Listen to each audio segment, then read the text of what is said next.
He didn't play that bad on regular split, and regular split doesn't matter that much. You know, like what matters is you get into the playoffs and you actually play good as a team. That's what matters. Hey everyone, this is Darius from the Shotcaller. I'm sitting here with Minitroupax. Congrats on that insane play at the end that won you the game against Splice. Thank you. It was really satisfying. Flashing over the wall and into 3 people? No, more like smashing Splice to prove a statement. Getting the 2-0 over them. Yeah, I mean, it's fair to say that Splice improved a lot and their macro is pretty clean, but I think their team play and how they play and their weakness is really obvious and you can really exploit them. And basically, like, we just did that and we got like a really convincing win, in my opinion. Yeah, I mean, there were times where Splice looked really convincing as well, but at the end of the day, the result is all that matters. And of course, the split pushing technique worked out at the end. I mean, it's debatable, isn't it? Like, yeah, they look strong at killing people because that's what they did. They didn't really get into the Nexus. They didn't even get a Baron. They got like 1 Drake, I think. So it's basically, yeah, they need to force. We need to play the split push game, but we played it better. It was a really weird composition from them though, and you know, picking Sion mid and then just 2 tanks in the jungle and top line as well, and then a Jhin. Yeah, I mean, their composition has 1 goal and is engaged. Yeah. You know, like you just 5-man mid and run it down. I think that's perfect for UL comps. But basically, it's like they have to force, you know, because we have the Shen, we have the Talia, we have like a lot of global, and if you go split pushing against our comp, you're gonna die, and most likely if we play it good. So basically, their play is like forcing Nashor, but I thought like they forced too much, and they didn't play it that good when we were like contesting the force. So I think that's pretty much why we won. Okay. Now I do have to ask you about one thing. So after the game, Jack Troll got to go with his girlfriend and had a little cheeky moment there. We had some reactions to that. I would like to see your reactions to those tweets reacting to that situation. So Yankos tweeted, "Nice Tom Kench, Jack Troll." And Muna tweeted, "Jack Troll devoured her like a burger from McDonald's." Nah, come on. So yeah, those are going a bit viral, but yeah, the last one was a bit mean. But I mean, it's still funny. It's still funny, yeah. You know, given that it's just like favorite champion kind of thing. I mean, it's okay. Only for this time. I'm really excited for what you have in store then for banter and like some memes out there. I mean, we're always bantering, right? Even when we were losing, like we like to banter, and I think that makes the league pretty interesting and much more fun than if you just say everyone is good and all this stuff. So I like banter. I don't mind receiving it back. I think most people do, and in all honesty, you guys have kind of established yourselves as either you hate this team or you love them, which I think is fantastic because people have an emotion about you and not just like, whatever. Yeah, I wouldn't like to be this team that you're like, yeah, okay, they're there. You know, I really don't like it either. Yeah. Love me, hate me, because those are strong emotions. And like, I think the worst thing is getting ignored. So basically, if people love you, hate you, it's whatever, you know, it's good. It's good, but like if they ignore you, if they actually don't know about your existence, I think that's a bad part. Yeah, and it's probably bad branding as well. Yeah, as well. Like, look at Gillies. I think he has more haters than lovers, but that he is. You know, everyone knows Gillies. So yeah. I think that's pretty good branding. You're probably right about that, and I think everyone on Vitality right now does have a really good branding in those areas. Yeah, we try our best to put ourselves like some personality. We just try to picture ourselves throughout like internet, how we manage our social media and all this stuff. So if you had to choose, or if you would have the option to just choose an image that people have of you as a player, what kind of image would it be? I mean, pretty much what I show, no? Like this guy who's not really scared of talking, like I just say what I think, you know. Like if you like it or not, that's on you. Like I just say what I really think, and I don't come with all this bullshit that people come with. Oh, everyone is so good, blah blah. Like if everyone is so good, no one will get replaced in all series, right? There will be no relegations. The teams will not get relegated like before in when the Challenger Series was up. Like the Challenger Series teams will lose always, and it will be the same 10 teams with the 5 players.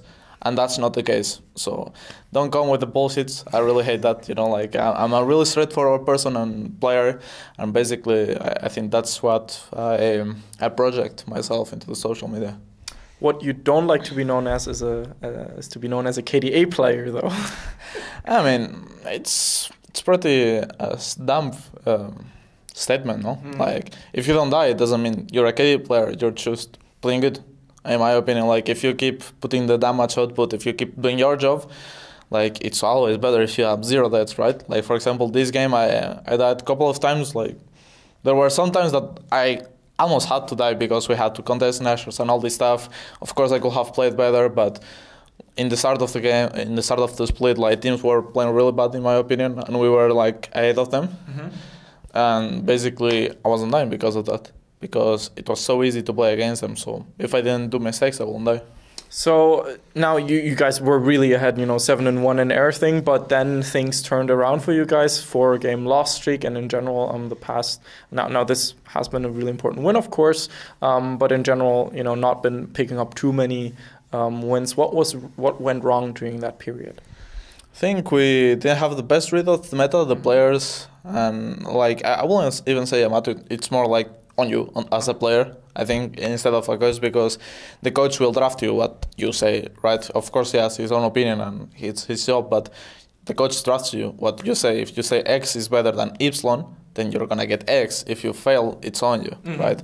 So basically, I think we didn't have the best read of the meta. Like, it was still playable and all this stuff, but it was harder than usual. And basically, we played bad overall. Like, I think G2 lost because it was almost perfect game. We got a couple of tracks, I think. So basically, the G2 loss, it was a bit harsh for us. And we're 3 rookies. We're the most young team, I think, in kind of experience. And basically, we had to adapt to lose as well. And then, of course, the teams played good. I don't want to take that away from them, even though they were like low-tier teams like Giants and who else won against us? Jiizuke, yeah, and all this stuff. Like, they played better than usual, so they deserved to win that once, and we deserved to lose. We didn't play our game, and that's what went wrong. Okay, fair enough. Fair statement, and assessing that the enemy plays some good League of Legends sometimes. Sometimes you lose because they play good, Like, when we lost against Fnatic, like the last game, it was so intense, Like each team could win, and they just won because they played it better. Of course, we should have ended with the lead we had, but they stole Nash. They knew how to stall it. They have like the 2 most experienced players in all CS, and you can clearly see how they play the game, and that's why they are first, because they are better. Fair statement. Now, if you do get the bye to semis, let's say you do, which team would you really like to face in the semis? Because, of course, Fnatic wouldn't be a possibility at that point. I really don't mind. So, team is fine. Yeah, like any team that can finish 6th place, I think it's completely fine by us. Of course, like probably like G2 maybe, they have more experience, so it will be nice if we avoid them, kind of, or Misfits, because like even though they are struggling right now, like it's fair because they've been towards, they have a lot of experience in best of 5s. Some of them, yeah. So I think those 2 teams are probably the harder ones besides Fnatic, but Fnatic, if we are in semifinals buyout, so we're not facing them. So I really don't mind, like what I really want is a final with Fnatic on the big stage. That's my goal. You against Reckless, that will be somehow, yeah. I can see that. That said, though, Misfits have been on a 5-game losing streak at this point. I've lost count. I mean, it seems unrealistic at this point that you will face them in playoffs. Yeah, I mean, I think they're struggling so much as a team. Like, if you see the roster on paper, like even on the start, like I didn't agree with the most power rankings because we were so low. But when I saw like Misfits so high, I thought it's fair enough. I think they're a good team. Like I thought like the mid laner will be a bit worse, the support too, because like I think Ignar was pretty underrated. Yeah, then like he didn't play that good on regular split. I take that. Yep. He played like a beast on playoffs and on Worlds. Like that guy was absolutely smurfing, But besides that, he didn't play that bad on regular split, and regular split doesn't matter that much. Like what matters is you get into the playoffs and you actually play good as a team. That's what matters. And basically, Mickey X. Yeah, Mickey X is not a bad support, of course, but I think Ignar has an edge over him all day. I think though at the end of the day, I mean Ignar was really insane at the end of his Misfits career, and I think Mickey X Stool is pulling his weight for sure, and Hans Sama as well. So honestly, from an outsider's perspective, those wouldn't really be the players to blame. Of course, Medic did a segment today saying like Misfits have the big problem of like engaging between 25 and 35 minutes with no real plan. They don't have a second carry, which is really hurting the team besides Hansama, and that's what's losing them the games at the end of the day. And they seem to be unwilling to change for some reason. It's weird to see them play.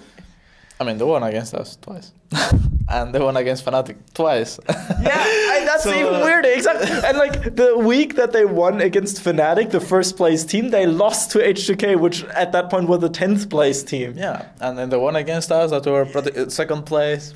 Yeah, it's like I don't know how to I don't know how to classify Misfits, you know, like I feel like they're a strong team, but of course they have some and some issues like every other team, but I don't know, it feels like their mistakes is basically on being proactive, and if you're not proactive, if you don't do the plays, the other team just can pull the trigger and you're there. Yeah, for sure, which makes it even weirder because you watch all the other games, for example, H2K against Schalke today. H2K consistently pull the trigger and consistently engage, be proactive. That's what they did all game and stomp Schalke. Yeah. And then Misfits tried to pull the trigger. It's disappointing. It was pretty disappointing, just like Schalke playoffs. I mean, regular split. Yeah, definitely. That's a weird thing as well. Because, I don't know what happened in that draft, I guess. Upset. He got his Caitlyn, but Zaya and Rakan, man. I didn't see the game. Okay. I didn't see the game. I just know they lost. Pretty harsh. And I don't know what's up as well with Schalke. I thought they will be a good team, but it turned out that it was just disappointing. Yeah. But at the end of the day, that's what makes this league fun right now, because everyone can beat everyone and nobody's safe from anything. I mean, we're safe for playoffs. Yeah, you're safe from playoffs, okay. We're pretty chill right now, but of course we still kind of need to win tomorrow against G2 to secure the second spot. Even if we lose, if Splice lose, we're Gucci, but I don't want to rely on other team winning against Splice. Yeah, because I think Splice are in a good level right now. Do you think that if you are 2-0 against Splice, but if you were to go in a best of 5 against Splice, you would still have the upper hand? We'll be 5-0 against them if we go 3-0, but 5-0 overall. 5-0, yeah, okay, true. I mean, you know, like I think they're a good team, but like no one is unbeatable, right? Like, of course, probably we will lose some games. I was a bit cocky, but you know, like overall, I think we have an edge, and I think our team is pretty underrated in best of 5s. I think like our champion pools are big. We adapt pretty well. We have good mindset. We're really united as a team. So I think our best of 5 is gonna be really good. And you'll probably have the rookie of the split on your team as well, most likely. Yeah, I bet it's Jiizuke. I will bet it's Jiizuke. Yeah.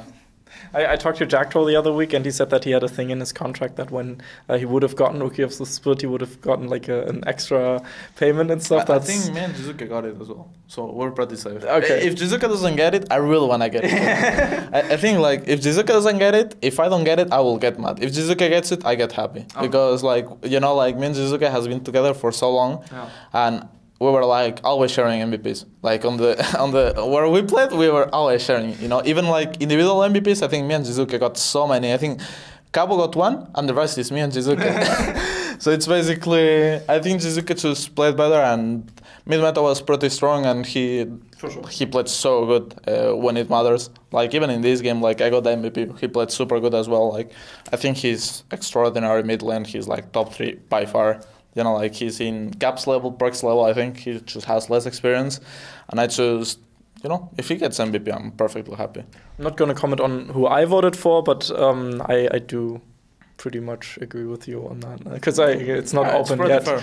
But if I had to vote, I will vote on Jiizuke 100%. Yeah, you're not allowed to vote on your own team members. But yeah, I know. Yeah, that's a bore. I mean, it wouldn't be really that fun, right? Like if everyone on the team everyone would manipulate. Yeah, so it should be fine. Anyways, anything you'd like to say to the Vitality fans out there? I mean, thank you for cheering for us during this split. It was a pretty fun split. Tomorrow we still have a good match against G2, but I'm pretty sure it won't be a perfect game. It's going to be a contested game, probably. I think G2 are really good as well, still. And basically, we'll just try to smash them as hard as they smash us. So we get second place. They're still in for second place as well. It's going to be interesting game. Yeah, if they win today against Unicorns, that's still perfect. Oh, yeah, if they win against us and Splice loses, I think they are through. And if they win against Unicorns today. Yeah. So I'm looking forward to that game. You better be as well. This was Minitroupax from Team Vitality and Darius from the Shotcaller. Hope you had a good day. See you then. Hey everyone, this is Darius from the Shotcaller, and I hope you just enjoyed that interview. This is a generic end card, so make sure to click here for another interview or here for a different interview. And if you want to check out more content, specifically from the NALCS, make sure to visit theshotcaller.net for more interviews and other esports content. Have a good day.